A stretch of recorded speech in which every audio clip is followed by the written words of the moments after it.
دوای ئەوەی کە دڵنیا بووین موچە پێشەشی قوربان نادرێت وە زیاتر لە 13,000 کەم ئەندام بۆ 150 ڕۆژە موچەکانیان وەرنەگرتووە. ئەمەش زەختێک و فشارێکی زۆری لە ئێمە کرد کە ڕۆژانە بەدەیان و سەدان کە زەهاتنە سەر ئێمە پارەی جەژنیان پێ نەبوو، قوتی جەژنیان پێ نەبوو.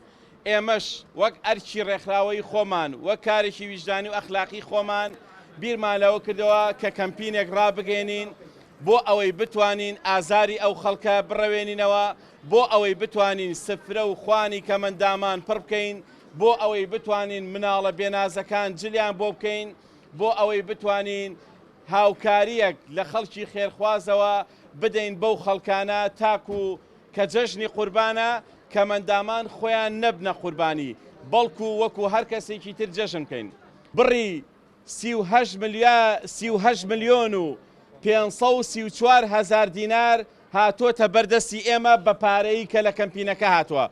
بڕی 38 ملیۆن و 534 هزار دینار. زیاتر لە 900 خێزان بەس تەنها لەلایەن بازرگان و کۆمپانیاکانەوە خواردن و پارەیان تا ئێستا وەرگرتووە. ئەوەشی کە ئەمڕۆ ماوە ئێمە ئەمڕۆ 500